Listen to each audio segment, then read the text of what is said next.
In Activity 1.07, we're going to import data from an external Excel spreadsheet and append it to the students table in the contacts database. There's going to be a couple of gotchas along the way, but I'll show you those. We'll fix it and then we'll complete the exercise. First, click on Excel under the External Data tab.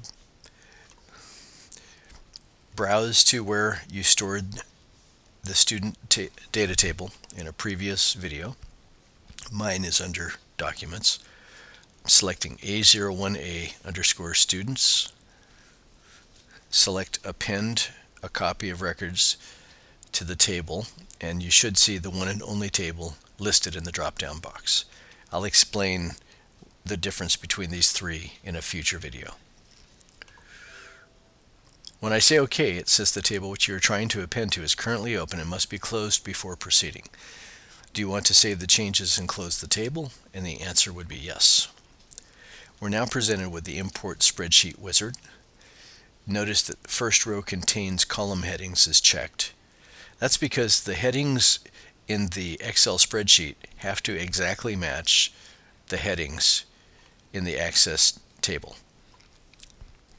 If they don't match, then it will error out. Let me try the next. Import to table students. I'm going to leave I would like a wizard to analyze my table after importing the data unchecked for now. And I'm going to click on Finish. And here's the second gotcha. Amount owed isn't spelled this way. When I originally created it, I took a shortcut and I spelled it AMT owed.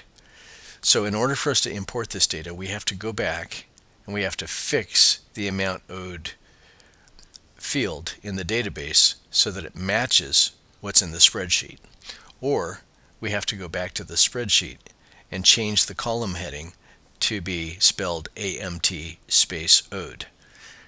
The case sensitivity does not matter at this point. So it's telling us an error occurred. Okay, I'll cancel here. And now what I'm going to do is I'm going to take you into Design View by right-clicking on the table object and click on Design View. And remember, in a previous video I showed you how to change the name of a field.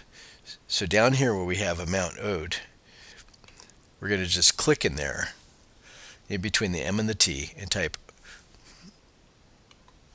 OUN. Now that's different than the last way I showed you. Now we can close the table object right here. And yes, we want to save the changes. And we're going to again attempt to click on Excel, click Append, browse to the correct data, and say OK. Again, we're presented, and if we scroll left and right, you can see at the top the names of the column headers coming in from the Excel spreadsheet.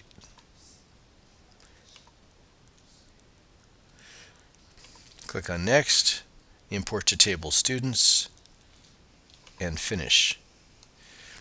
It says it's finished importing, and it tells us from where to where. Do we want to save these import steps? Not at this time. Close. Now we'll open the students database, and now notice that we have 26 records where before we had 3.